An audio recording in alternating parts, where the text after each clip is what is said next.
Warahmatullahi wabarakatuh. Selamat pagi ya, rekan-rekan.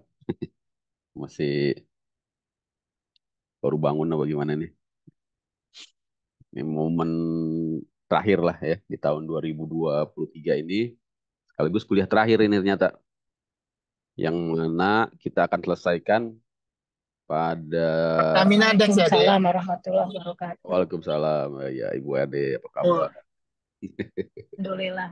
Lagi di pom bensin, Pak. Oh, bensin. Ya. Iya, Mau ini, mau healing-healing apa iya gimana nih? Pak. Enggak ada acara, Liburan pada ada acara acara. ya. Ya, Udah pada cuti kayaknya nih.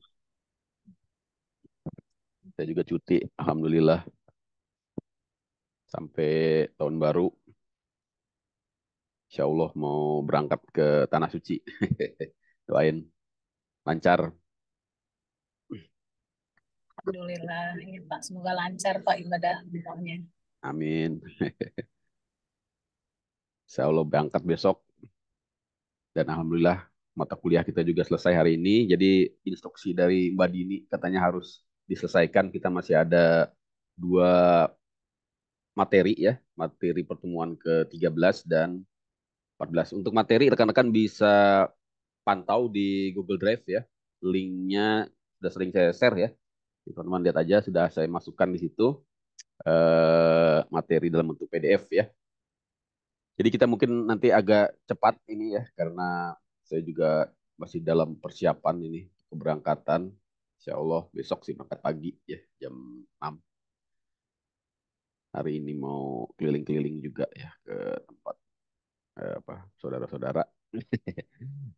Mungkin nanti jam 10 lah atau kurang. Dua materi ini langsung maka saya akan sedikit ngegas. Yang penting rekan-rekan bisa pelajari materinya. Ini sangat penting sekali.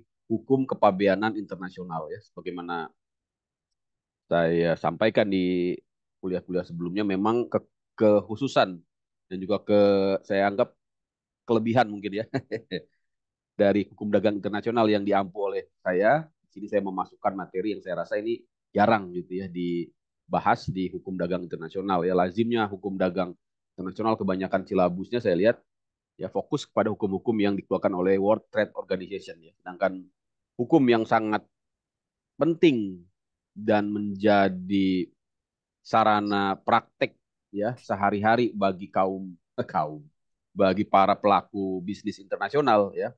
Itu sebenarnya adalah hukum kepabeanan yang dikeluarkan oleh World Customs Organization ya, organisasi kepabeanan dunia. Ya, rekan-rekan ya. Karena memang kalau kita berbicara tentang hukum dagang internasional ya sebenarnya bagaimana kita bisa comply, bagaimana kita bisa patuh ya, bisa memenuhi kriteria-kriteria ketentuan-ketentuan yang diatur oleh hukum kepabeanan. Intinya itu, ya kan? Ya kita mau impor apa sih dokumennya ya, apa sih perizinannya, bagaimana sih menghitung pajak-pajaknya. Dan itu yang jarang dipelajari di hukum dagang internasional. Kebanyakan hanya mempelajari tentang ya apa aspek hukum dagang yang dikeluarkan oleh World Trade Organization. Dan itu kan sifatnya memang lebih ke kebijakan ya, lebih kepada studi kebijakan perdagangan internasional ya, misalnya bagaimana mencegah masuknya barang-barang yang merugikan industri lokal ya, bagaimana menciptakan perdagangan yang adil ya. Tapi dia dari segi praktek yang lebih apa namanya yang lebih bersifat bisnis gitu ya. Seharusnya materi kepabeanan ini justru harusnya lebih ataupun harus dimasukkan lah ya dalam porsi hukum dagang internasional. Dan inilah yang sudah saya coba masukkan di Magister Ilmu Hukum IBLAM ini ya. Semoga ini juga menjadi hal yang bermanfaat ya. Mungkin nanti saya ingin membuat buku referensinya sebenarnya sudah jadi ya, tapi kemarin masih direvisi lagi oleh kampus ya karena ada standar-standarnya untuk buku tersebut bisa diterbitkan oleh kampus ya. Tapi untuk semester ini saya rasa belum bisa saya publish juga nih karena tadi tekan-tekan sementara fokus di materi berupa PPT aja ya atau dari PDF ini ya. Kemudian nanti juga rekaman ya tentunya rekaman YouTube teman-teman kalau mau mengakses lagi bisa. Kemudian untuk mengakhiri kuliah teman-teman, rekan-rekan ada tugas ya, karena memang ada kolom nilai tugas yang harus saya isi untuk setiap mata kuliah. Jadi rekan-rekan bisa lihat di Edlink, baru saja saya share. Ya, karena kan masuk Edlink ya, Edlink. Ini saya buka Edlink saya. Kok ini malah ini sih. Enggak. Sorry, sorry. Malah.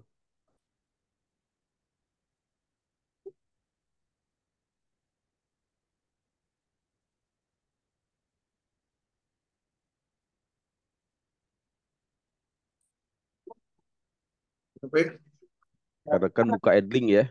tapi Nah, kelihatan ya? Suara saya jelas ya? jelas, Pak. Oke. Jelas, Pak. Ada tugas biasa ya, lazimnya magister ilmu hukum pasti ada tugas satu ya. Tugasnya biasa membuat makalah atau artikel. Bebas ya, terserah ya, buat latihan latihan juga nanti untuk tugas akhir kan memang harus membuat tesis ya. Jadi analisis hukum dagang internasional ya, silahkan rekan-rekan coba ya membuat sebuah makalah atau artikel ilmiah tentang aspek hukum dagang internasional ya, fokuskan perhatian pada isu-isu kontemporer misalnya yaitu bagaimana mengantisipasi masuknya lonjakan barang-barang impor itu ya, atau masalah thrifting ya, isu-isu masalah thrifting kemarin disampaikan Pak Yusuf kalau tidak salah ya, Pak Effendi ya kalau tidak salah ya, itu bisa Pak Julius ya, rekan-rekan jadikan makalah ya, tentunya dengan saya berikan kebebasan ya untuk judul, tapi tentunya dalam lingkup hukum dagang internasional ya, jangan hukum yang lain ya, isu kontemporer itu dia. Jadi seperti itu ya rekan-rekan. Ini ada 1.000 saja sampai 1.500 kata ya. Lebih juga tidak apa-apa ya. Semakin banyak semakin bagus lah. Saya kira itu rekan-rekan ya. New Times Roman 12 spasi 1,5. Kapan dikumpulkannya nanti saja bersamaan dengan UAS ya. Jadi nanti dari sekarang sudah disiapkan tapi nanti mengsubmitnya bersamaan dengan UAS. Atau kalau memang sebelum UAS sudah jadi ya silakan ya. Jadi di sini tidak saya kasih batasan waktu pengumpulan ya, intinya nanti ketika UAS ya, ketika saya memberikan nilai sudah ada gitu. Saya juga biasanya sudah UAS tidak langsung memberikan nilai ya, biasanya ketika diminta Mbak Didi. Jadi intinya teman-teman siapkan aja artikelnya, nanti diupload di sini ya. Untuk UTS kemarin sudah pada ini ya, belum saya nilai juga ya. Jadi, biasanya terakhir saya nilai ya. Jadi rekan-rekan ya. Oke. Jadi di Edlink sudah ada. Nanti untuk tugas silahkan kumpulkan di Edlink biasa ya, membuat makalah ataupun artikel ya. Itu masih itu Pak, mohon apa layarnya masih itu Bapak, profil Bapak. Oh gitu ya. Nah, Siap, siap, siap, siap. kalau di HP saya. Oh iya ya.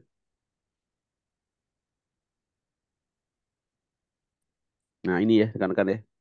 Masuk di Edlink. Sudah punya kan? Kemarin sih saya lihat udah pada ngisi UAS, UTS di Edlink ya. Jadi sudah bisa. Nah, jadi tugasnya membuat makalah artikel. Udah kelihatan Bu Irma?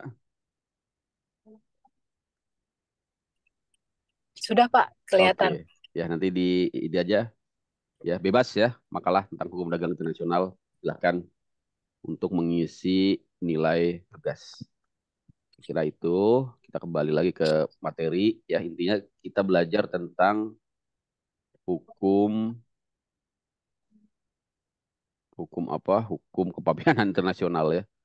Jadi ada untuk hukum kepabeanan internasional kemarin sebenarnya rekan-rekan sudah banyak mendapat input ya dari saya, misalnya tentang apa kemarin hukum ekspor impor ya, barang larangan dan pembatasan. Ya, bicara tentang larangan pembatasan ya, itu sangat penting sekali, jangan sampai kita mengimpor barang yang dilarang. Wah, ya, itu bisa kena pidana apalagi kalau kita memberitahukannya secara tidak benar ya kan, intinya itu kan hukum dagang internasional dari aspek hukum publiknya ya, tapi tentunya juga hukum dagang internasional tidak terlepas dari aspek hukum privatnya, hukum komersilnya, seperti bagaimana membuat sales kontrak ya, bagaimana membuat perikatan dengan pengangkut ya, bagaimana melakukan pembayaran. Kemarin kita sudah bahas semua ya di awal-awal ya. Sekarang fokus kita di ranah hukum publiknya, yaitu terutama di ranah hukum kepabeanan, yaitu yang kemarin kita sudah bahas tentang ekspor impor, hukumnya ya. Jangan sampai kita tidak tahu bagaimana cara mencari tahunya. Sekarang enak sekali, gampang sekali dengan masuk ke situs websitenya Indonesia National Single Window. Tinggal cari barang apa di situ, kelihatan jadi dia dilarang atau dia dibatasi. Intinya itu ya rekan-rekan ya. Kalau dibatasi ya kita lihat izin-izin apa yang harus dipenuhi. Biasanya kuota ya, ada kuota, ada uh, permintaan spesifik penelusuran teknis ya, laporan PPO dan macam-macam. Itu rekan-rekan bisa cek lagi materi saya di YouTube ya, pertemuan-pertemuan awal.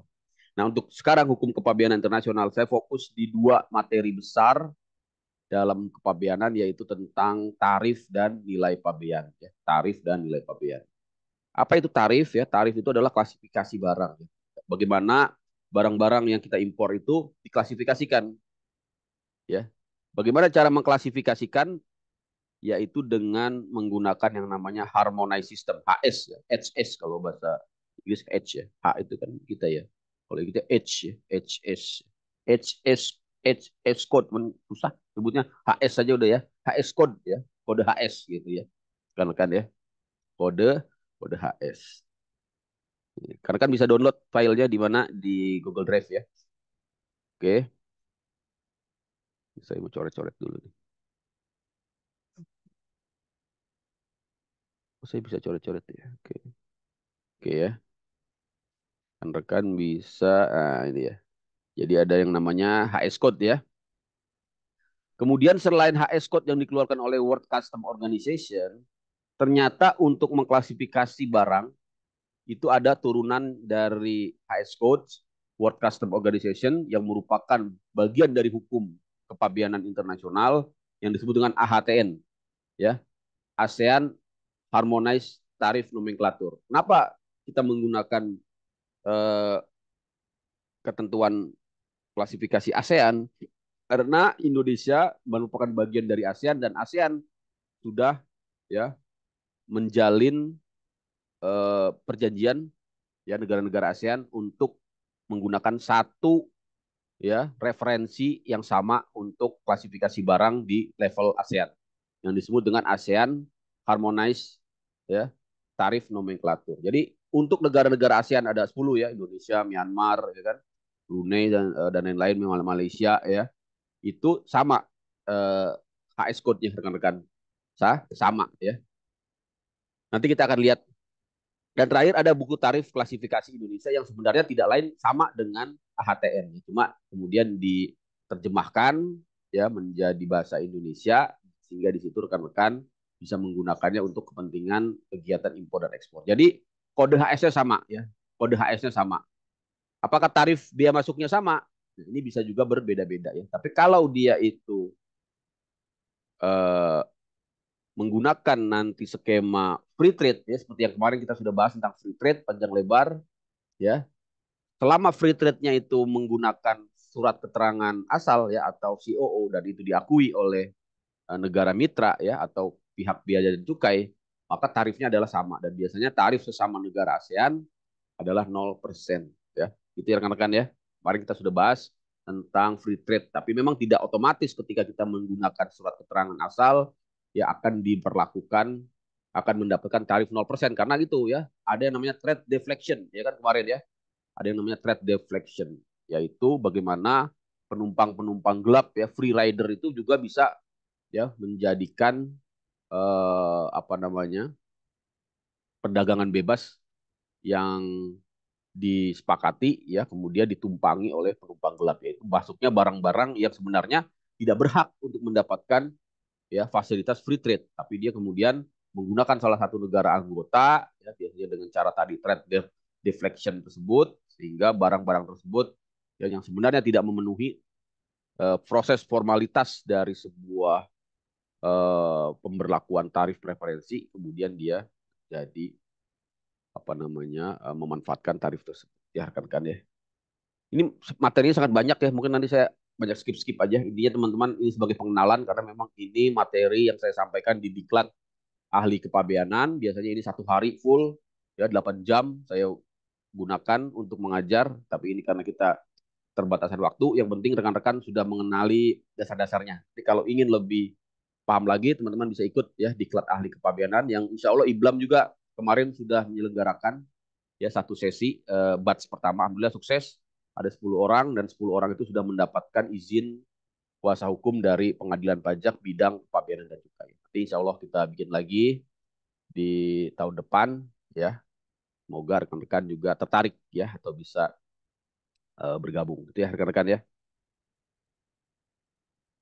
Nah, kita bicara hukum kepabeanan internasional ya, maka kita lihat dulu dasar hukumnya rekan-rekan. Dasar hukumnya ini pertama adalah hukum internasional berupa perjanjian internasional yang disebut dengan International Convention ya, International Convention ya, and on the Harmonized Description and Coding System atau HH ya, HS Convention. HS Convention. Jadi HS Convention ini dilahirkan oleh siapa? Dilahirkan oleh WTO sebenarnya. Sebenarnya produk dari WTO rekan-rekan ya. Produk dari WTO. Jadi WTO itu sorry ini produknya World Custom Organization, bukan WTO ya. World Custom Organization. Di tahun kapan? Tahun 93 ya. Jadi hampir sama ya dengan lahirnya WTO rekan-rekan ya. Dan ini lebih tua dari WTO sebenarnya karena kan 93 ini ratifikasinya ya.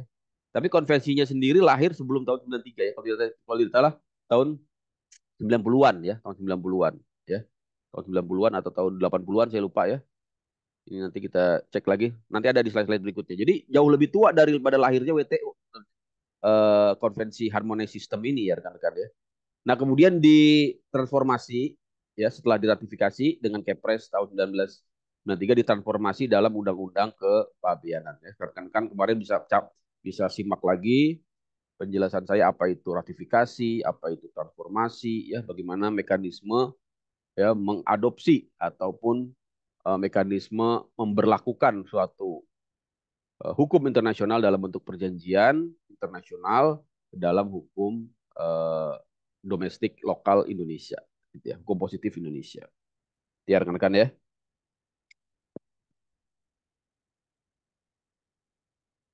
Berikutnya ada peraturan menteri yang terbaru tahun 2022 ya, masih fresh ini. PMK ya, PMK itu peraturan menteri keuangan nomor berapa rekan-rekan? Nomor 26 ya. Itu kalau di print tebal sekali ya, karena berisi tentang buku tarif Pabeanan Indonesia ya, tebalnya mungkin bisa 1 jengkal. Tapi zaman dulu sih itu dibawa-bawa ya. Biasanya kalau saya ikut diklat kepabeanan ya, diklat kepabeanan dulu kan masih offline ya. Wah, itu bawanya aja ya sampai ya bongkok-bongkok ya saking beratnya bukunya. Tapi zaman sekarang udah nggak di print lagi kayaknya ya. Jadi cukup pakai aplikasi, sudah ada aplikasinya. Atau di INSW tadi ya, karena kan kalau masuk ke INSW juga bisa tinggal di search aja di situ ya, kelihatan nomor kode HS. Tapi memang nanti hati-hati ya kalau rekan-rekan benar-benar praktek di bidang ekspor impor, mencari kode HS ini jangan sembarangan ya, karena efeknya sangat berbahaya ketika kita salah ya mencantumkan kode HS di dalam pemberitahuan impor atau pemberitahuan ekspor. Saya kemarin sudah sampaikan biasanya itu kesalahannya sekedar mencari yang tidak ada lartasnya atau sekedar mencari yang biaya masuknya 0. Nah, ini fatal. Nanti kalau ada pemeriksaan ya ketahuan oleh bea cukai ternyata HS code-nya salah, yaitu harusnya yang terkena lartas bisa ditahan barang. Ya. Tapi memang yang penting kalau masalah pemberitahuan impor dan ekspor oleh ke bea cukai jangan sampai uraian barangnya ikut-ikut ikut-ikut diakal-akalin. Nah, ini yang paling bahaya karena bisa terkena pidana. Kalau selama uraian barangnya tidak diakal-akalin, artinya tidak dirubah ya apa adanya, misalnya impor garment ya, impor baju tulis saja baju ya, celana ya. Bisa pakai bahasa Inggris juga nggak masalah ya, women's shirt apalah bahasa Inggris kan biasa ya.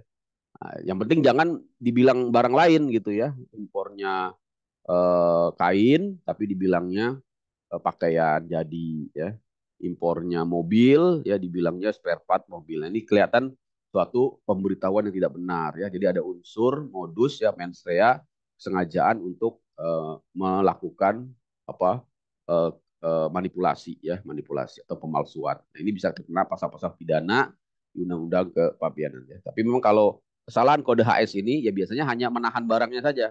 Barangnya ditahan, disita, ya orangnya tidak sampai di pidana ya.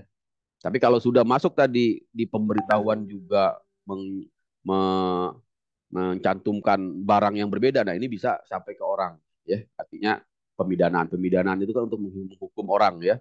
Sedangkan kalau barangnya ini ditahan ya, itu cuma masalah administrasi ya rekan-rekan ya.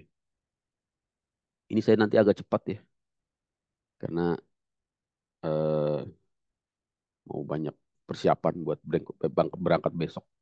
Belum belanja-belanja ini. Ya rekan-rekan ya.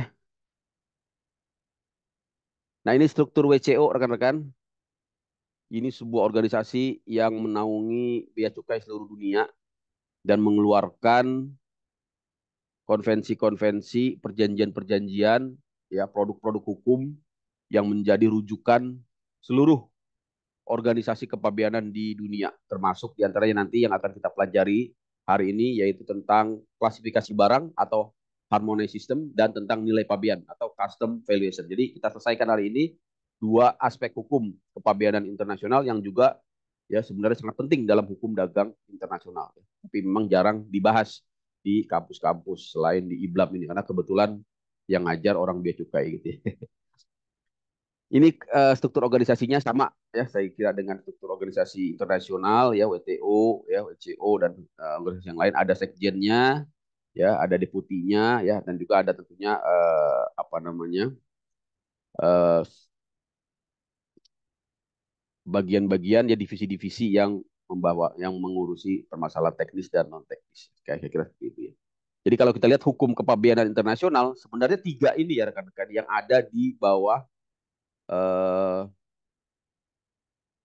naungan ya Direktur Tarif and Trade Affair kan ya. Jadi masalahnya ini aja nomenklatur ya, origin dan valuation ya. Jadi bicara masalah hukum dagang internasional ya sebenarnya ini ya. Kan ya. Apa? Nomenklatur, origin dan valuation. Nomenklatur klasifikasi barang. Origin kemarin kita sudah bahas. Ya yaitu tentang bagaimana menentukan asal suatu barang. Hati-hati ya. Jangan sembarangan ya.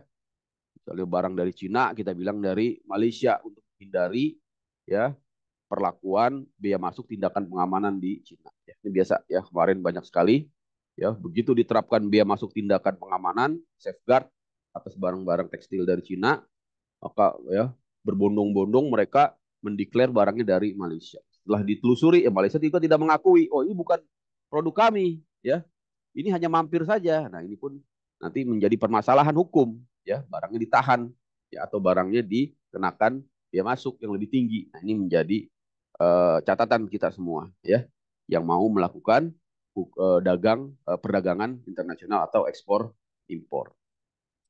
Nah kemudian yang terakhir valuation nanti kita akan bahas tentang valuation yaitu tentang harga ya memang sepertinya simple ya harga itu kan apa yang tercantum di invoice tapi ternyata tidak semudah itu rekan-rekan ada detail-detail ya penjelasan ya dan juga fitur-fitur yang sebenarnya cukup rumit kalau kita mau mendalami dan ini ya rekan-rekan nanti akan dapatkan ya semoga nanti bisa diaplikasikan ketika rekan-rekan memang berpraktek di perdagangan internasional atau bisnis internasional ya jual beli barang ekspor impor. Nah selain ketiga hal ini yang menjadi bagian dari hukum kepabeanan internasional ya ada lagi yang namanya uh, supporting lah kalau saya katakan ya ataupun pendukung dari hukum kepabeanan internasional yaitu fitur-fitur hukum terkait dengan fasilitasi ya fasilitasi dan enforcement ya pelayanan dan pengawasan ini ya lebih kepada manajemen ya manajemen apa namanya tata laksana ya mekanisme manajemen ataupun sebuah ya risk management lah risk management bagaimana eh, melakukan pengawasan dan pelayanan di bidang kepabeanan ini memang konsumen instrumen hukumnya ya lebih bersifat guidance ya lebih bersifat guidance ya Tapi yang 3 ini ya dia sudah masuk ke dalam hukum positif ya.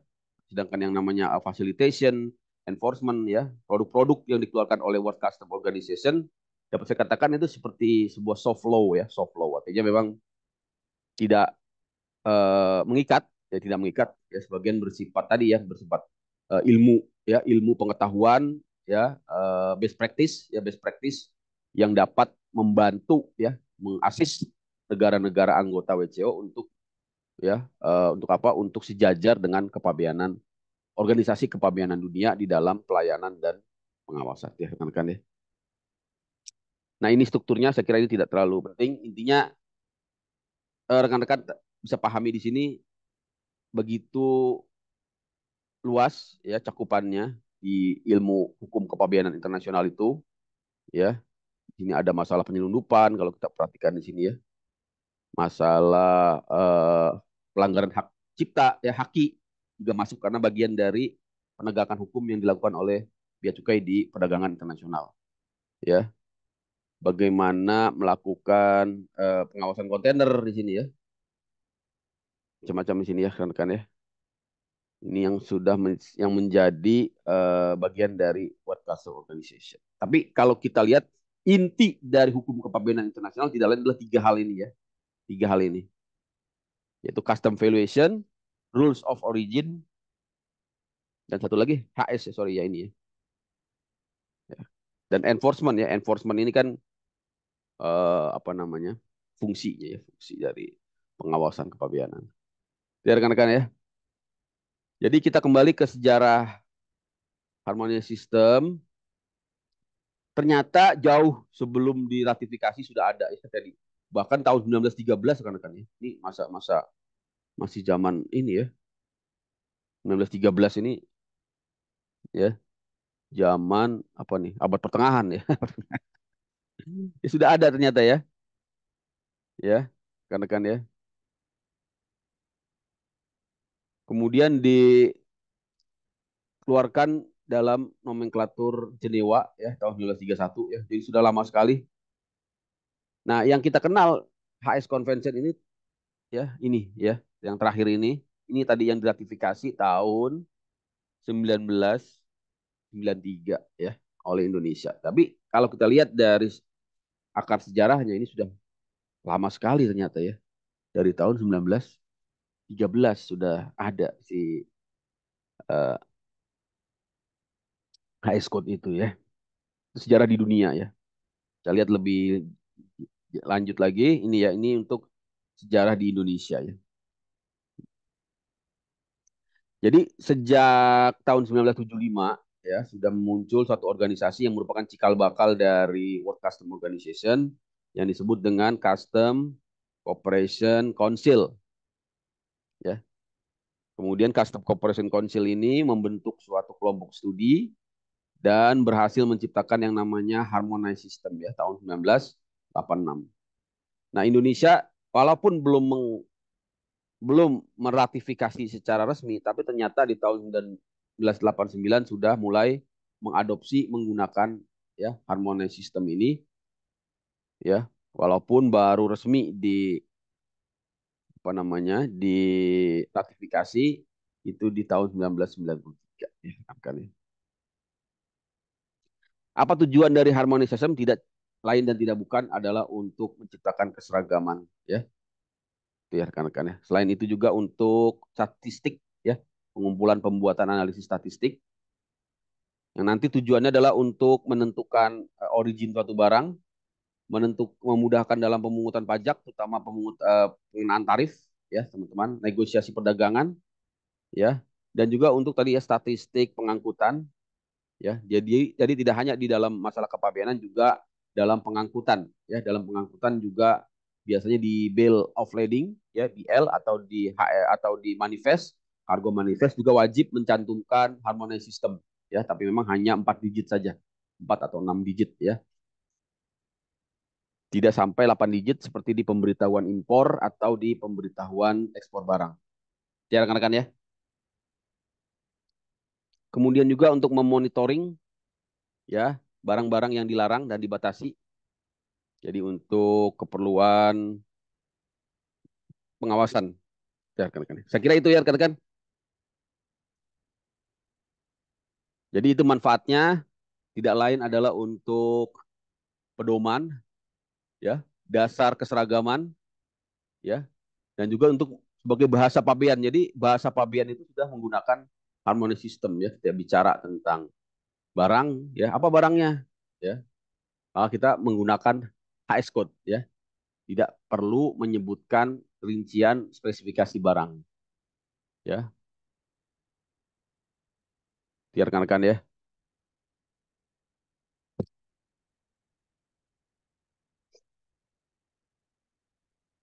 Jadi eh, multipurpose, ya, multipurpose artinya banyak tujuannya tadi ya. Tidak hanya untuk keperluan kepabeanan, tapi juga untuk keperluan perdagangan, negosiasi perdagangan, ya, internasional secara umum, pengangkutan dan statistik. Ya, kan, ya. Apa itu? Bagaimana strukturnya? Jadi ada 21 bagian, ya, 21 bagian, ada 97 bab, ya, rekan-rekan. Kemudian ada pos. Pos ini apa? Pos itu adalah 4 digit. Jadi bicara tentang HS code, kalau itu masih 4 digit, kita menamakan dengan pos. Ya. Pos berapa ini? Kalau ditanya pos berapa, maka kita jawab 4 digit ya. Pos 122 ya. Pos 1222 ya.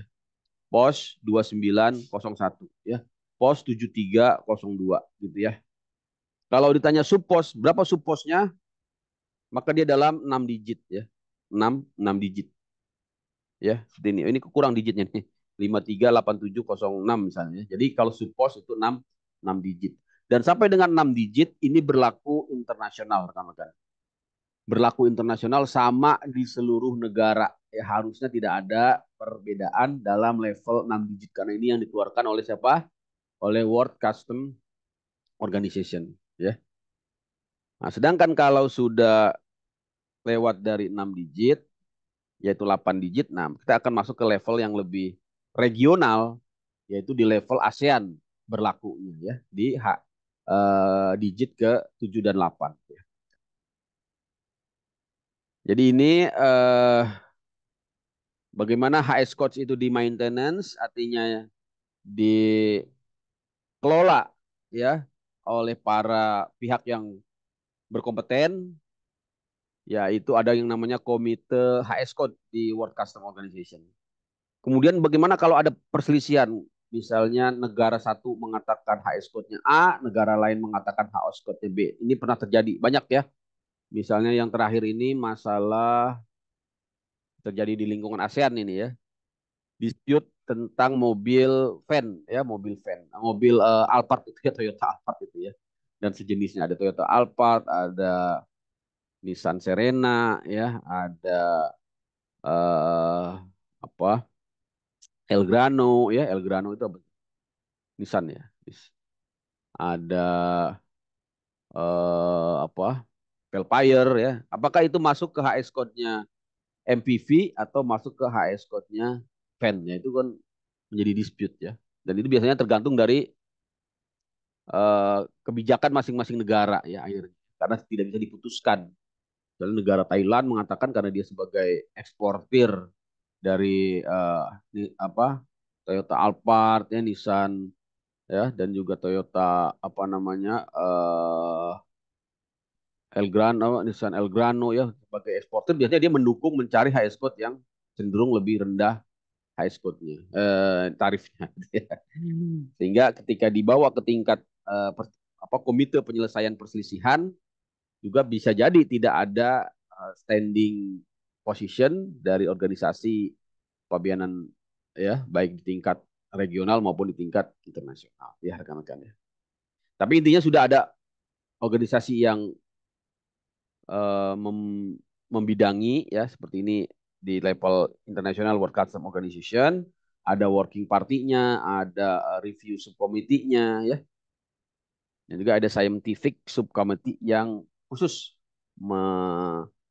mendata ya permasalahan klasifikasi yang bersifat teknis. Kemudian working party ini apa menyelesaikan nanti teks amandemennya ya. Jadi rekan-rekan ya, saya kira ini bisa menjadi pengetahuan.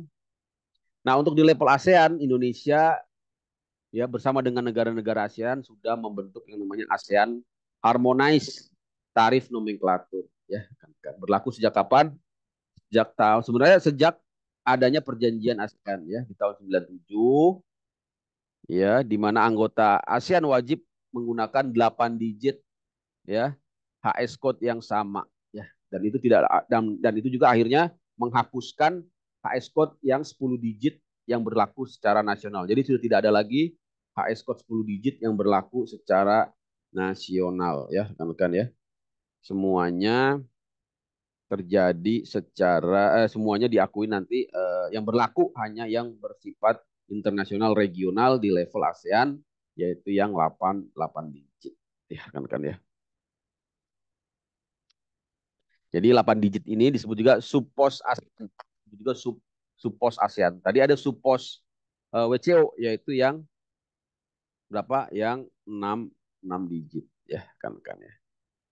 Jelas ya, kalau dulu ada pos tarif nasional, tapi sekarang sudah tidak berlaku lagi sejak tahun 2017 kalau tidak salah ya. Sejak tahun 2017 Indonesia menghapuskan subpos yang 10 digit ya, sehingga yang berlaku subpos yang 8 digit ya kan.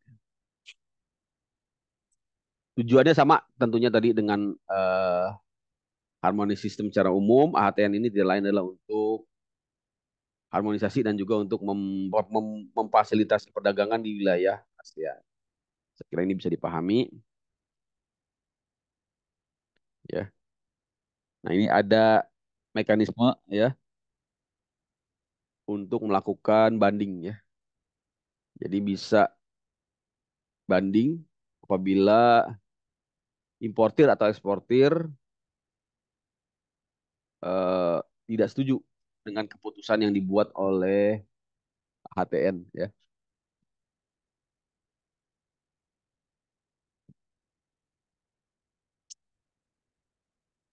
Ini kewajiban negara-negara anggota ASEAN mematuhi HS code ya, termasuk juga interpretasinya ya, yaitu di dalam catatan bagian ya, catatan bab supos menerapkan sampai ke tingkat 8 digit di negaranya ya rekan-rekan,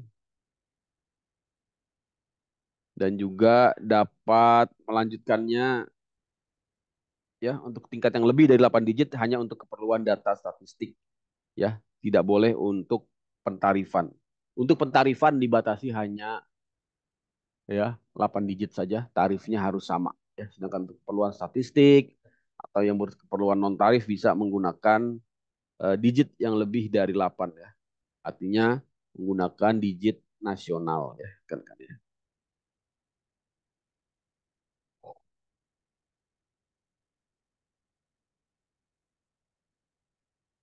Saya kira itu.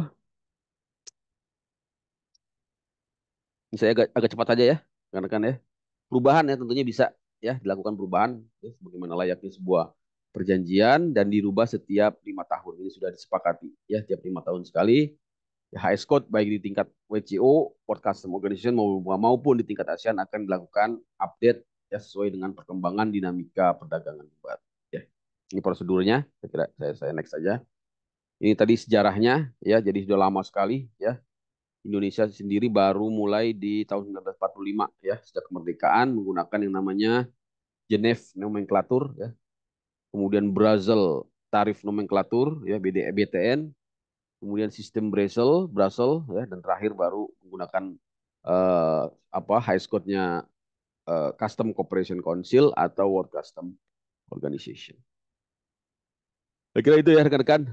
Ini perkembangannya intinya setiap 5 tahun, mulai dari tahun 2004 secara reguler ya, buku tarif klasifikasi Indonesia dilakukan ya, revisi amandemen ya tiap 5 tahun. 2004, kemudian 2012 ya, 2017 ya, terakhir kemarin 2022.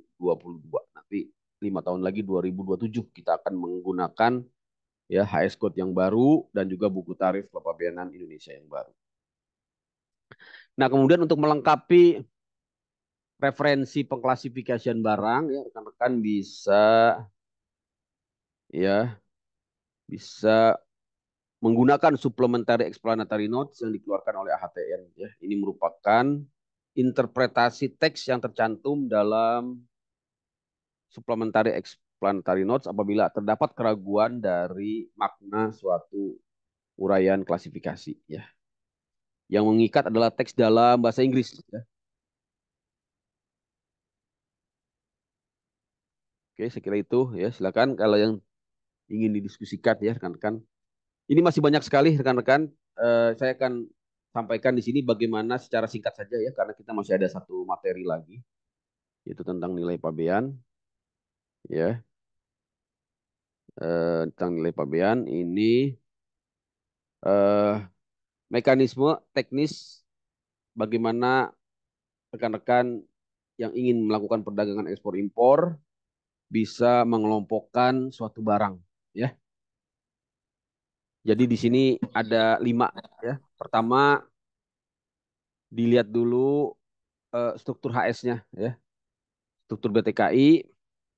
Ini yang akan kita bahas ya dalam materi kita, yaitu bagaimana struktur dari HS code ya. Termasuk nanti yang paling penting ini ya, KUM HS. Karena kan ya, apa tuh KUM HS? Ketentuan umum menginterpretasi barang ya. Ketentuan umum menginterpretasi barang ya. KUM HS ini dia. Ya, ketentuan umum menginterpretasi barang. Ya.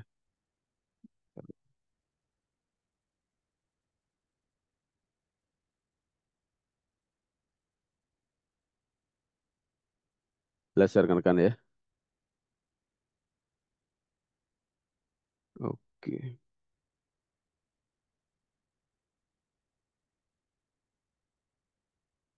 Nah ini tadi struktur dari HS Code, kan bisa dilihat di sini.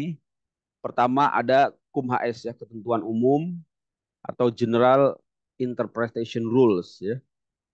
Kemudian ada bagian-bagian ya. Kemudian ada bab ya, chapter ya. Kemudian ada pos 6 digit dan ada subpos 6 digit ya. Nanti ada lagi subpos 8 digit atau disebut juga sebagai pos tarif ya, untuk level AHTN. Tapi untuk HS code WCO hanya sampai subpos 6 digit saja. Kan ya. Nah, beda dengan HS code WCO untuk buku tarif kepabeanan, yang membedakan adalah ini ya. Yang membedakan adalah ini, yaitu ya adanya apa? Adanya pos tarif 8 digit di level ASEAN ya.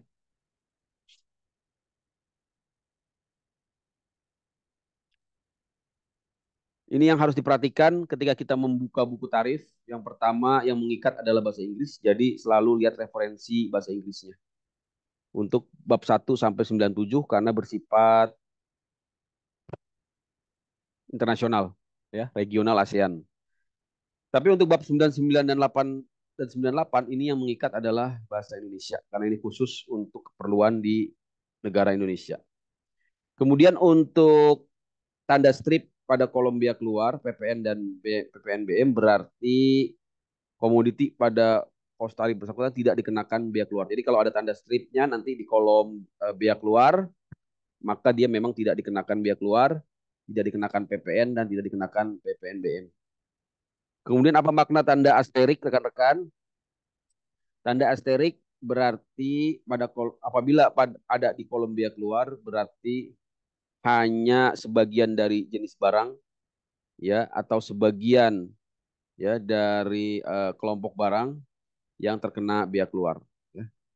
Begitu juga kalau ada di kolom PPN ya atau di kolom PPNBM ada tanda asterik maka intinya adalah sebagian. Jadi harus dilihat lagi di peraturan Menteri Keuangan tentang PPNBM atau tentang PPN sebenarnya barang apa yang dikenakan PPN atau PPNBM. Karena tidak semua kelompok HS code tersebut terkena PPN ya. Misalnya apa?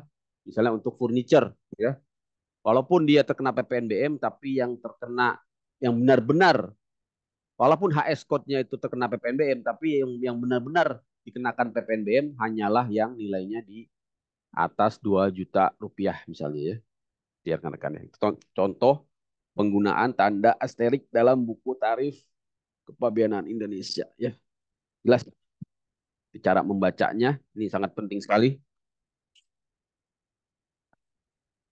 Apa itu tarif? Tidak lain adalah tarif biaya masuk ya kan. Jadi yang berbicara masalah tarif adalah tarif biaya masuk, bukan tarif parkir, bukan tarif jasa kepelabuhan, bukan ya.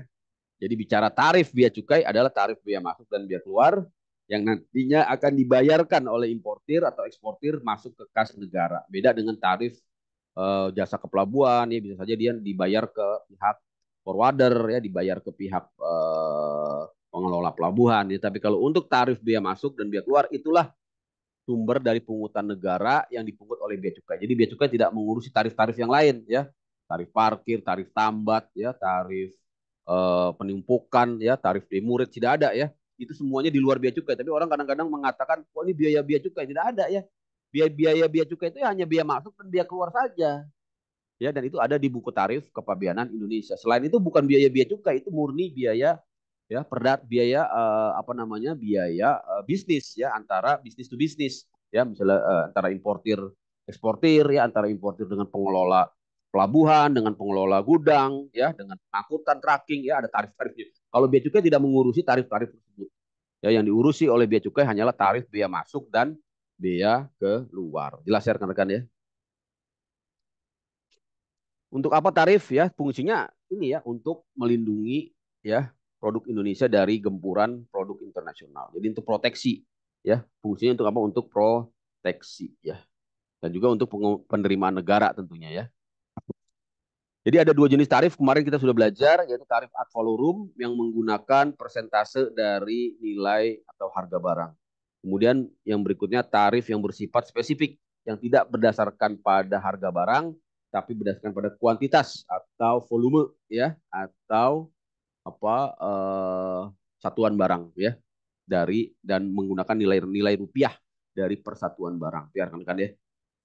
Apa tuh tarif preferensi? Kemarin kita sudah bahas yang disebut dengan FTA ya. Apa FTA ya. Jadi tidak lain tarif preferensi ini adalah FTA ya rekan-rekan ya. F FTA. Enak saya bisa ngetik di sini. F Oh iya bisa ngetik ya guys. FTA ya. Jadi dia adalah FTA ya sebenarnya. Free Trade Agreement ya. Jadi bicara tentang tarif preferensi dia adalah FTA ya. Nah, tadi saya katakan untuk HS code ada 16 tadi ya, 16 bagian ya. Nah, ini contohnya. Jadi bagian pertama itu apa guys? Itu adalah binatang hidup ya, binatang hidup ya, sapi, kerbau ya. Ya rekan-rekan ya. Sedangkan eh bagian lainnya adalah produk-produk nabati ya. Ya. Bagian tiga yaitu lemak ya. Ini bisa dibaca ya saya kira saya tidak akan menjelaskan. Bagian 4 dan seterusnya sampai ada di bagian terakhir bagian sorry 16, 17, 18. Oh banyak ya. Sampai berapa tadi? 21 ya. Terakhir 21. Dan babnya ada bab 97. Saya kira nanti bisa akan pelajari ya. Terakhir bab 99 rekan-rekan ya yaitu tentang piranti lunak atau barang digital. Nah ini ya barang digital ini kemarin sudah saya jelaskan. Belum ya. Jadi dia masuk ke dalam barang yang terkena biaya masuk. Ini khusus untuk Indonesia ya. Makanya ini bab khusus Indonesia, bab 99 dan bab 98 ya. Kemudian untuk IKD atau CKD ya. Ini saya coret-coret nggak apa-apa ya. Jadi bicara CKD itu tidak sembarangan rekan-rekan. Jadi ini yang banyak teman-teman importir salah. Ketika barangnya berupa motor, biasanya motor listrik ya atau sepeda listrik ya disampaikan di sini dalam bentuk terurai ya, di packing di suatu kotak, ya, dia beritahukan CKD. Bukan itu yang dimaksud dengan CKD. Yang dimaksud dengan CKD adalah suatu industri perakitan yang diberikan izin. Jadi dia mengimpor dalam bentuk CKD sehingga tarifnya adalah tarif CKD dan lebih rendah. Jadi bukan untuk keperluan pengangkutan dia cepot kemudian nanti dirakit di sini, bukan. Itu bukan CKD, itu adalah masuk ke CBU ya, completely built up ya, dan tarifnya lebih tinggi. Ini yang kemudian banyak disengaja atau tidak sengaja ya masukin barang CKD ya, karena dilepas sadelnya, dilepas joknya ya, mobil juga ya dicopot bannya ya, dicopot apa namanya setirnya mungkin ya, dimasukin ke CKD ya, padahal itu bukan CKD seperti itu. CKD itu industri perakitan ya, dia mungkin hanya memasukkan ya komponen-komponen tertentu ya, biasanya sasis ya, bodi ya, nanti barang-barangnya diimpor dari negara lain ya, atau diimpor terpisah dan dia dirakit di sini. Itu yang dimaksud dengan CKD, dan tidak boleh melebihi batas dari keteruraian maksimal ya, ataupun keteruraian minimal ya. Dan itu harus ada skep izinnya dari Kementerian Perindustrian untuk mendapatkan untuk menggunakan tarif CKD maupun tarif IKD ya kan ya. Tapi ini sayangnya di level majelis hakim pun saya susah untuk memahamkan ini. Kadang itu ya. Karena pengertian orang CKD itu ya nanti kita rakit sendiri, bisa bukan dirakit sendiri. Itu harus dirakit di pabrik ya, harus dirakit di pabrik ya. Pabrik perakitan, karena dia mendapatkan izin untuk jasa perakitan mobil ya, atau motor ya, tidak dirakit sendiri di rumah. Itu bukan bukan CKD namanya ya, itu namanya CBU ya. Cuma memang untuk keperluan pengangkutan ya, agar efektif dan efisien di kontainer, jadi lepaslah itu ataupun diimpor terpisah ya. Itu ya rekan-rekan ya. Nah, ini cara untuk menggunakan HS code. Jadi ada 6 ya ketentuan umum untuk menginterpretasi ya. Saya akan cepat sekali ini. Nanti rekan-rekan bisa tonton videonya lah. Nanti saya share. Saya sudah sering meng-share ini, terutama di kelas hukum, kelas perdagangan internasional ya. Kemarin di Unpad, anak-anak Unpad juga saya ajarin ini. Nanti saya bisa share penjelasannya, rekan-rekan bisa pantau ya. Jadi untuk menggunakan HS code tidak sembarangan, rekan-rekan harus tahu kaidahnya, yaitu yang disebut dengan ketentuan untuk menginterpretasi HS code. Ya. Ada 6 pasal. Yang pasal pertama ini intinya apa, rekan-rekan? Ini panjang sekali penjelasannya, tapi saya akan coba uh, highlight saja yang penting. Jadi intinya apa? Ini kalau dibaca panjang sekali. Judul ya. Jadi kita baca judul tadi, judulnya makhluk hidup ya. Judulnya binatang hidup misalnya tadi ya, bab 1 ya, atau bagian 1 ya. Binatang hidup. Tapi apakah setiap binatang hidup harus masuk ke bab 1? Itu ya. Kuda misalnya ya. Apakah setiap kuda harus masuk bab 1? Bagaimana eh, ketentuan hukumnya? Nah, di sini harus dilihat ya. Ya. Jadi rekan-rekan, untuk tujuan hukum, artinya hukum itu kepastian ya dalam melakukan klasifikasi, maka yang mengikat bukan bab. Ya, bab bisa saja berbunyi makhluk hidup ya, binatang hidup. Tapi apakah semua makhluk hidup masuk ke situ? Semua binatang hidup masuk ke situ? Harus dilihat dari apa? Dari catatan bagian. Jadi dilihat catatan-catatan. Catatan itu penting. Dia seperti sebuah pasal-pasal yang bersifat lex spesialis gitu ya.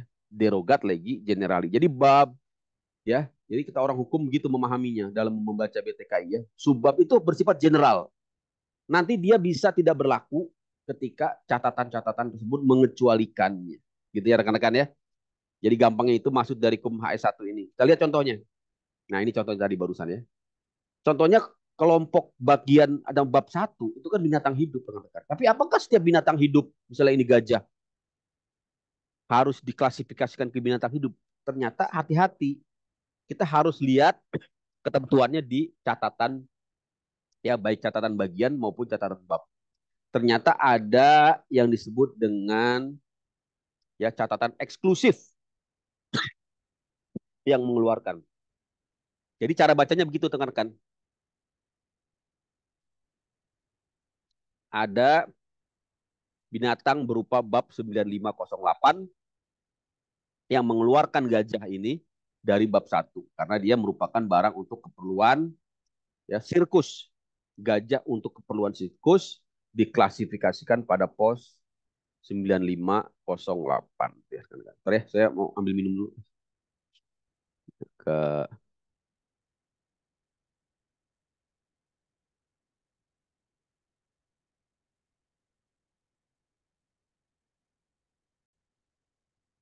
Oke, nanti kita sampai jam 10 aja ya, guys ya. Karena kan walaupun 2 pertemuan. Habis ini ada kuliah lagi nggak? Masih ada ya kuliah habis ini? Oke, kita mulai.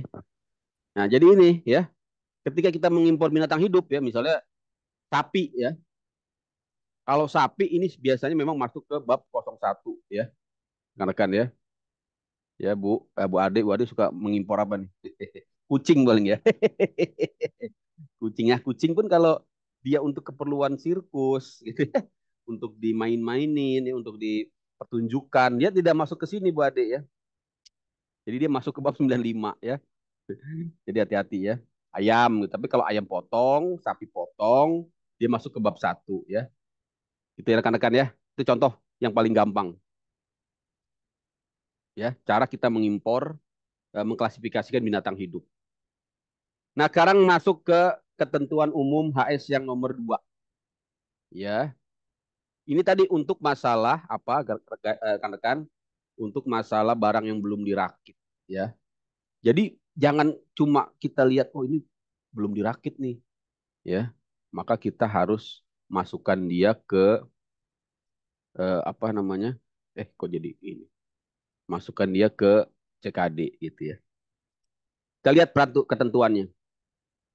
Di mana ketentuannya ada di KUM ini ketentuan umum ya, ketentuan umum menginterpretasi HS ya, KUM HS 2A, yaitu terkait dengan ketentuan apa? Ketentuan klasifikasi barang yang belum jadi atau belum dirakit ya kan ya. Ini ada ketentuan, nanti kita lihat. Kemudian ada KUM 2B tentang apa? Ini merupakan apabila ada barang ya yang terbuat dari 2 bahan yang berbeda, dia harus diklasifikasikan bagaimana. Kita lihat contohnya ya. Kita baca dulu. Nah, ini memang kalau dibaca panjang sekali ya rekan-rekan ya. Kalau dibaca panjang sekali. Saya akan highlight saja. Jadi maksudnya apa di sini Kak di kalimat terakhir ini ya dari di frase terakhir dari kalimat pertama ini. Barang yang tidak lengkap tadi misalnya ya, sepeda tidak ada sadelnya ya atau belum rampung ya, mobil tidak ada bannya misalnya ya. Tetapi dia memiliki karakter utama dari barang tersebut, maka dia harus dimasukkan ke dalam barang yang lengkap atau rampung. Nah, itu intinya itu ya, rekan-rekan ya. Itu ya, rekan-rekan ya. Jadi dia harus dimasukkan ke dalam barang lengkap ya. Harus dimasukkan ke dalam sepeda, harus dimasukkan ke dalam mobil ya walaupun tadi tidak tidak ada apa namanya? Tidak ada bannya, tidak ada sadelnya kalau sepeda ya. Tidak boleh dia diklasifikasikan ke dalam spare part gitu ya, spare part mobil ya. Tapi kok udah kelihatan kayak mobil gitu ya. Karena karakter utamanya sudah memenuhi ya wujud sebuah mobil, wujud sebuah sepeda, wujud sebuah mesin misalnya gitu ya. Jadi dia harus juga meliputi referensi dalam keadaan lengkap ya rekan-rekan ya. Jelas ya. Nah, ngopi dulu guys. Ini dapat kopi saya. Masya Allah. Gar. Itu ya, rekan-rekannya jelas ya. Kita lihat contohnya kasusnya. Nah, ini ya kalau ada contoh kasus enak. Tadi persis seperti yang saya bilang ya. Ini mobil tidak ada rodanya. Sepeda tidak ada sadelnya. Apakah dia bisa diklasifikasikan sebagai spare part mobil? Tidak bisa. Ya. Atau diklasifikasikan sebagai mobil CKD? Tidak bisa. Harus dalam keadaan lengkap. Ya, kan itu ya. Maksudnya itu ya. Cara mengklasifikasikannya seperti itu.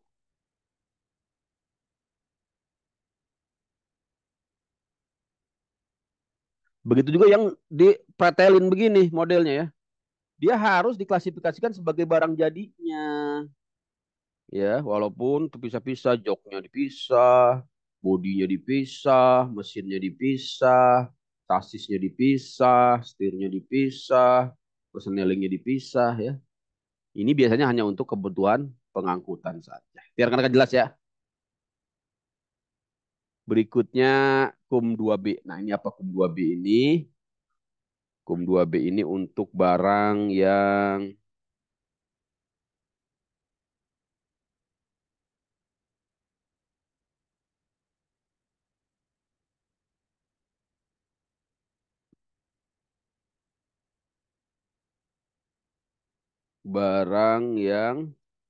campuran ya, rekan-rekan ya. Barang apa? Barang campuran yaitu campuran atau kombinasi dari bahan atau zat yang berbeda ya. Bagaimana cara mengklasifikasikannya? Nah, maka harus dianggap ya barang tersebut terdiri dari satu bahan saja ya. Gitu ya rekan-rekan ya. Jadi bagaimana caranya? Ya, kita lihat contohnya aja ya. Ini kalau dibaca contohnya ini rekan-rekan ya. Kembali sebenarnya sih intinya karakteristik utama ya. Kata-kata intinya karakteristik utama ya. Main character apa bahasa Inggrisnya ya. Jadi kita lihat ini ada berbagai bahan yang menyusun rekan-rekan ya. Ada banyak bahan yang menyusun untuk membentuk sebuah pisau. Di sini ada unsur logam. Ya rekan-rekan. Di sini ada unsur plastik. Ya kebetulan dia dari plastik atau dari kayu kalau dia pisau yang gagangnya dari kayu ya. Sekarang apakah dia masuk ke perkakas logam di bab 82 atau dia masuk ke barang dari plastik? Tadi ya, ketentuannya mengatakan karakteristik utamanya. Jadi kalau dia tidak pakai plastik, apakah dia masih disebut pisau? Masih ya. Karena kan plastiknya ini cuma supporting aja, bisa diganti pakai kayu, bisa diganti pakai ya apalagi selain kayu ya, kayu aja ya, kayu, plastik ya atau mungkin bambu ya. Ya rekan-rekan ya. Tapi kalau tidak ada logamnya, tidak bisa dibilang pisau. Saya jualan pisau, tapi gagangnya doang nggak bisa ya. Tapi jualan pisau ya tanpa gagang masih bisa. Oh nanti gagangnya bisa kita modif ya. Kita bisa pakai plastik ya, bisa kita pakai mungkin kayu ya atau bahan-bahan lain yang enak ya, karbon ya, fiber. Ya rekan-rekan ya. Jelas ya cara mengklasifikasikan barang apakah dia masuk ke bab 82 atau bab 39. Bab 82 perkakas logam, bab 39 kayu. Jadi pisau masuk ke perkakas logam gitu ya. Kemudian ada KUM 3 ya. Ini penting sekali. Jadi cara kita mencari HS gitu rekan-rekan ya.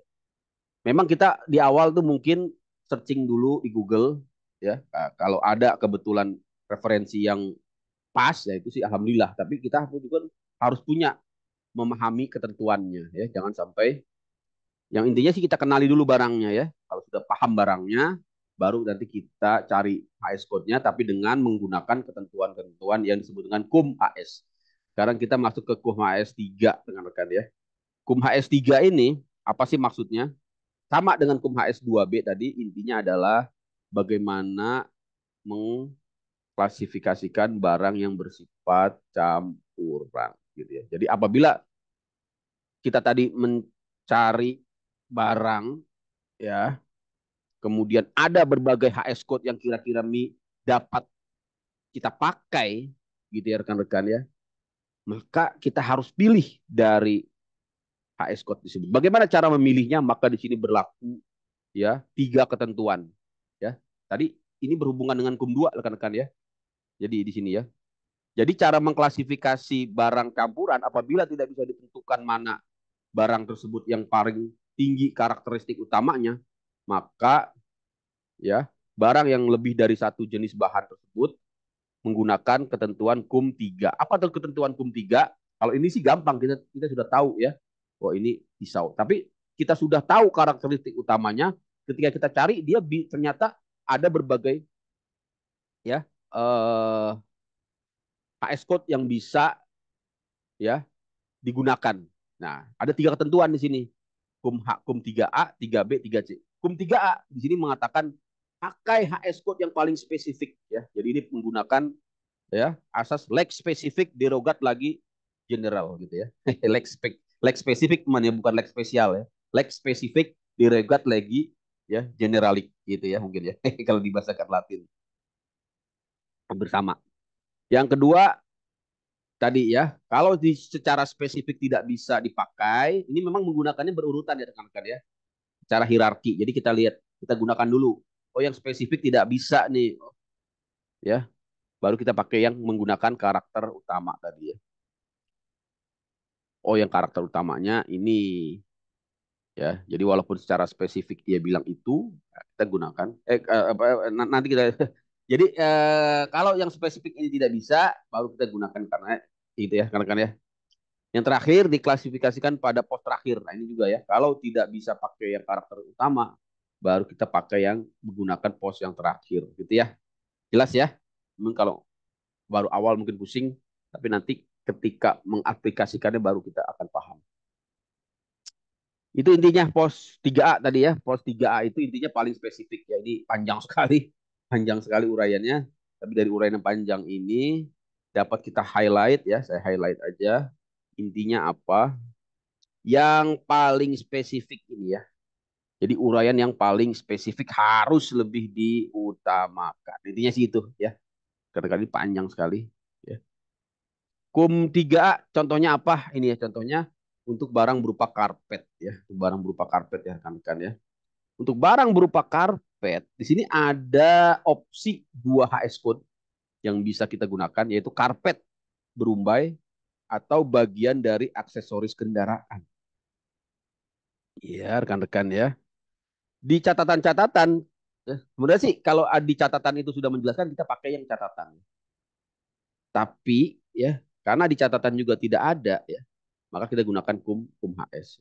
Di kum HS ini kita lihat karpet berumbai masuk ke 57 ya. Karena uraian berdasarkan 3A ya. Ini lebih spesifik karpet, ya kan? Like spesifik derogat lagi general. Ya.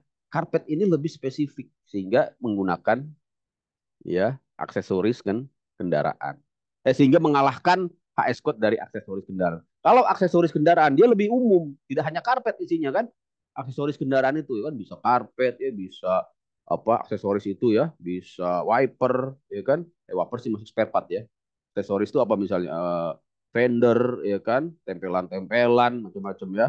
Mungkin juga pewangi ya, mungkin juga sarung jok ya kan, sarung setir ya itu aksesoris ya.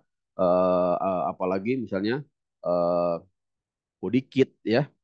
Nah, tapi kalau sudah jelas ada karpet, ya kita harus masukkan ke karpet karena ini uraian barangnya lebih spesifik kecuali di catatan subpos, di catatan bab ada mengatakan ya, untuk karpet kalau dia khusus semata-mata untuk keperluan mobil, maka dia dimasukkan ke dalam mobil. Tapi ini tidak ada ya, tidak ada. Makanya tidak bisa dimasukkan ke dalam aksesoris mobil, dia tetap dimasukkan ke karpet. Nah, itu cara mengklasifikasikan ya. Jadi tidak sembarangan, oh kita ini aksesoris kendaraan nih. Kebetulan kebetulan tarifnya nol. Nah, kita pakai itu. Nah, hati-hati nanti kena koreksi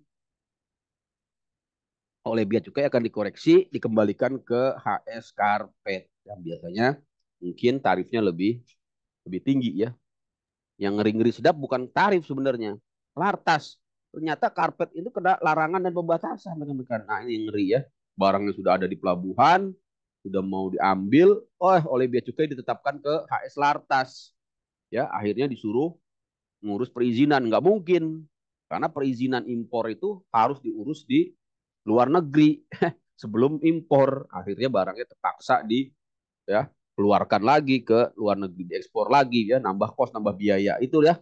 Kalau salah menginterpretasi HS, fatal akibatnya. Kalau barangnya cuma sedikit, udah ya, barangnya cuma karpet satu, ya udahlah kasih bea cukai aja sana, serahlah, kamu ambil ambil lah, gitu ya. Tapi kalau barangnya satu kontainer, wah nggak kebayang, ya nggak kebayang betapa beratnya beban hidup yang harus ditanggung oleh si pengurus barang. Itu ya rekan-rekan ya, tidak sembarangan jadinya ya. Berikutnya apa rekan-rekan ini ya, alat cukur elektronik ya, alat cukur elektronik ya. Alat cukur elektronik rekan-rekan ini bisa kita kelompokkan ya rekan-rekan ya ke dalam dua subpos ya. Dalam apa? Dua subpos. Subpos itu 4 digit ya. Kalau pos 6 digit. Ke dalam dua subpos yaitu subpos. Sorry. Salah saya. Pos 4 digit ya. Pos 4 digit, subpos 6 digit. Aduh, gitu aja bisa salah. Subpos apa pos itu bisa kita masukkan ke dalam pos 85 yaitu tentang peralatan rumah tangga ya. Peralatan rumah tangga atau 8510 yaitu alat cukur. Nah, mau dimasukkan kemana dia? Tentunya ke 8510. Kenapa? Karena ini lebih spesifik. Kalau ke peralatan rumah tangga ini terlalu umum. Banyak yang bisa masuk ke situ ya, tidak cuma alat cukur ya. Alat rumah tangga ya macam-macam ya, bisa termos ya kan, bisa apalagi sih Bu Ade lah paling tahu nih peralatan rumah tangga ya. Bisa piring mungkin ya, bisa apa dispenser ya peralatan rumah tangga elektronis ya kan, bisa apa vacuum cleaner ya Bu Ade ya. Tapi kalau udah alat cukur, nah, udah sudah ada pos tersendiri, maka dia harus dimasukkan ke alat cukur. Ya, jadi kadang-kadang importer pura-pura nggak tahu atau mungkin nggak tahu ya. Wah, alat rumah tangga aja kan memang alat-alat rumah tangga biasanya HS code-nya lebih rendah. HS code-nya tarifnya lebih rendah ya 0% 5%. Kalau alat cukur ini kan barang-barang kebutuhan barang-barang komersil yang yang penggunaannya tidak terlalu ini ya biasanya dianggap barang mewah bahkan ya alat cukur ini sehingga dia terkena biaya masuk bahkan pajak yang lebih tinggi. Akhirnya, oh ini kan alat rumah tangga, nggak bisa gitu ya. Gunakan KUM 3A ya. Oke ya, jelas ya. Berikutnya KUM 3B. Ah, apa ini? Ini juga panjang sekali kalau dibaca. Saya akan highlight saja. Intinya apa di sini? KUM 3B ini tadi ya, karakter utama tadi ya. Jadi kalau ada barang campuran atau barang yang terdiri dari berbagai komposisi, harus dilihat karakter utama atau fungsi. Nah, kata intinya fungsi. Karakter utama ini dapat saya sampulkan fungsi, ya, fungsinya, ya. Fungsinya untuk apa sih dia? Nah, contohnya apa? Kita lihat aja contoh lebih gampang. Loh, kok ini ke 3B lagi? Oh ya 3B. Jadi yang dimaksud dengan karakteristik utama itu bisa sorry ya, bisa sifat ya rekan-rekan, jumlahnya, peran dan fungsi ya. Jadi tidak hanya fungsi, sorry ya. Jadi bisa dilihat dari sifatnya ya, jumlah, kualitas, nilai ya, karakter. Jadi bicara karakteristik utama atas suatu barang campuran itu adalah bicara KUM AS3B. Contohnya apa kita lihat ya? Contohnya aja ya. Ini misalnya ya. Misalnya apa guys? Misalnya ya bir ya, impor bir. Wah, ini ya. Pak inilah nih, Pak Aril lah paling suka nih. Ada bir gitu. Bir itu kan barang campuran ya. Campuran untuk membuat bir ya. Dari gandum 30%, 70% ya, dan ada barley ya. Gandum ini di pos 1001, barley di pos 1005. Ya. Maka secara produk ini campuran untuk membuat bir ya, sorry ya, bukan birnya. Sorry. Kalau birnya ada pos tarif sendiri. Campuran untuk membuat bir ya. Jadi ini bahan bakunya bir lah gitu ya. Apakah dia masuk ke gandum atau dia masuk ke barley? Karena 70% beratnya merupakan gandum komposisinya, maka dia masuk ke mana? Masuk ke gandum ya, bukan barley ya guys ya. Gitu ya. Nah, ketentuan kemudian barang set ya. Barang set ini tadi ya, misalnya campuran dari berbagai jenis barang membentuk satu set ya. Bagaimana cara mengklasifikasinya di sini ya? Dari tujuannya, tujuan atau kegunaannya ya. Kita lihat contoh aja ya biar gampang. Contohnya ini ya. Ada barang berupa spaghetti ya, spaghetti olahan. makanan dalam bentuk spaghetti olahan ya.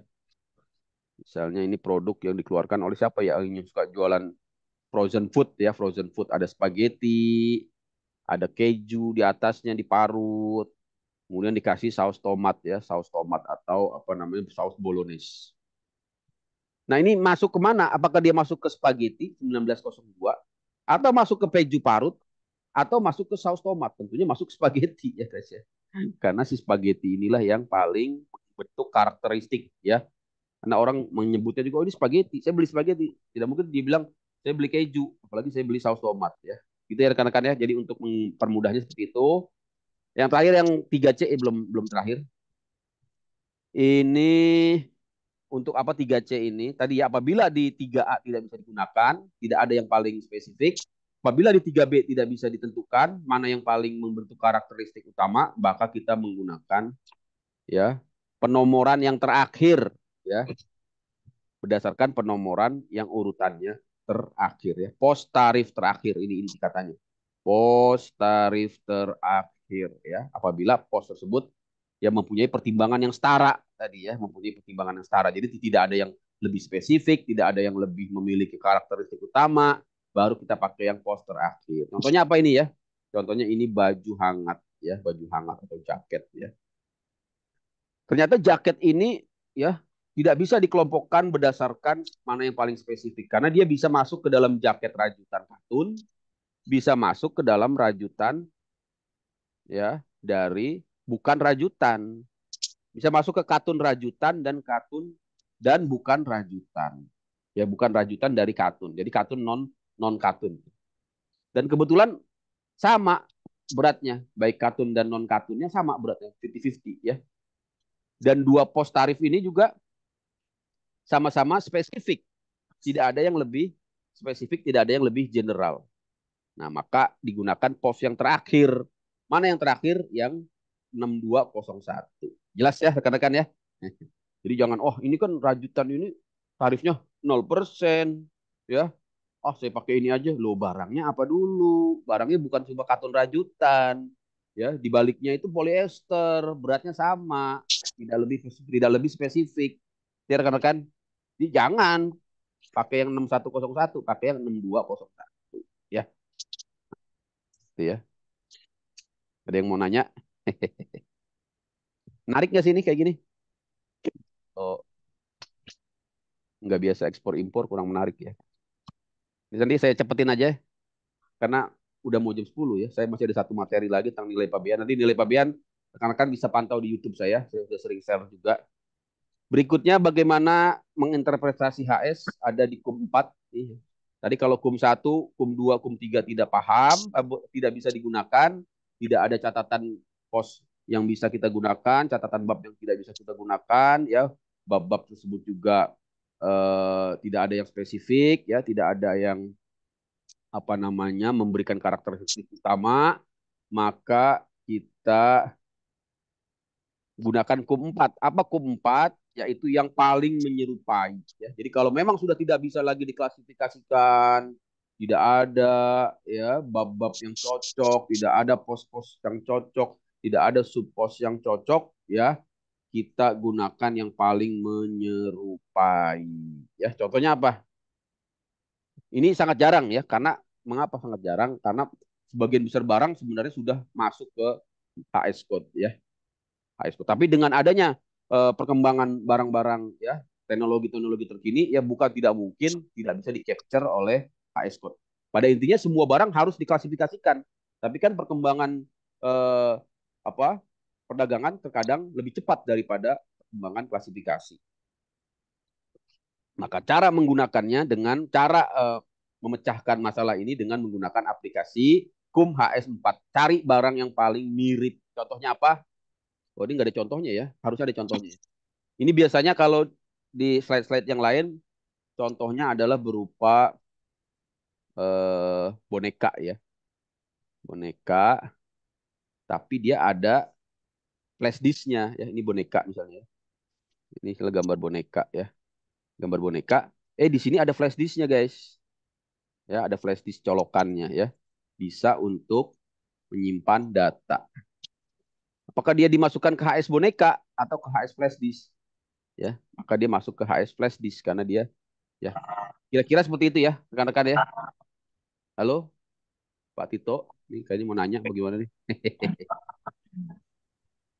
Halo, Iya Pak, kepencet.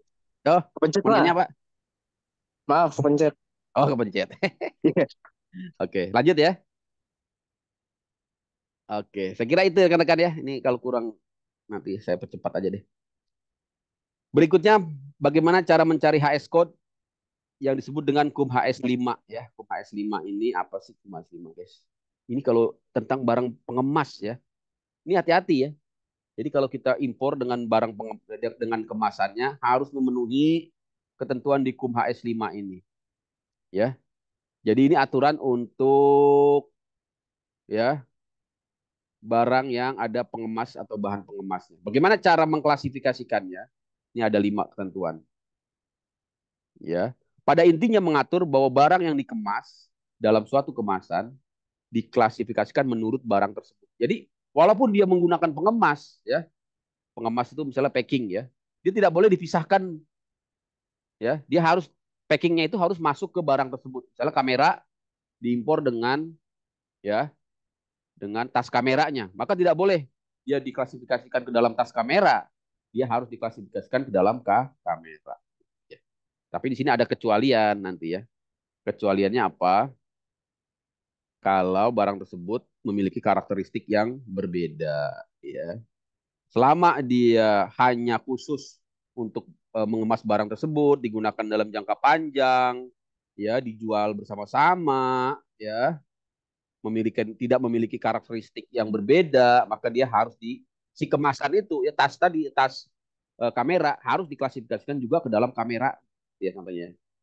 Nah ini contohnya ya, tas kamera, tas instrumen, kopor, senapan, ya, tas instrumen gambar, kotak kalung, ya, yang cocok untuk penggunaan jangka panjang, ya, harus diklasifikasikan menurut barang. Jelas ya rekan-rekan ya?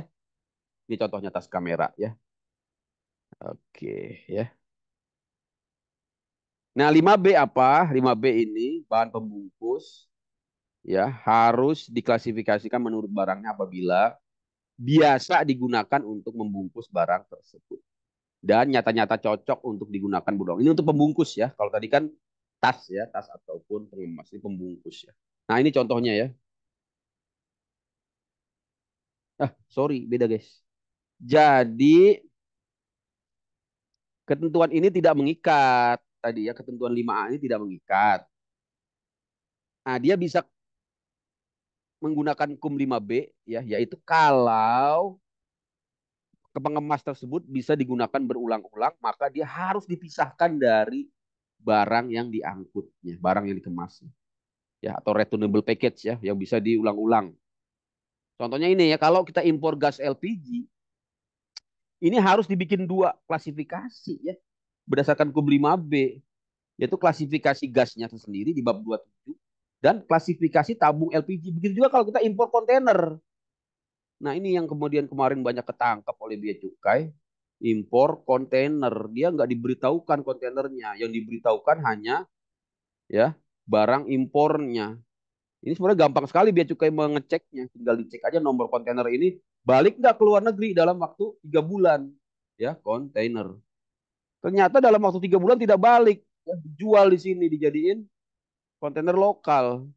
Nah, itu berarti dia menyelundup ya. Ini hati-hati ya buat perusahaan-perusahaan pelayaran ya. Jadi yang bekerja di bidang pelayaran, pastikan kalau memang kontainer itu tidak dibalikan ke luar negeri, dideklar bersama dengan barangnya ya sebagai sebagai barang pengemas kontainer ya. Di bab berapa ya? Saya kira kontainer bab 73 juga ya. Barang dari logam ya. Karena kan ya. Ingat ya. Karena ini gampang sekali kalau bea cukai mau mau menangkap ya, tinggal di browse aja data impor kontainer tahun 2018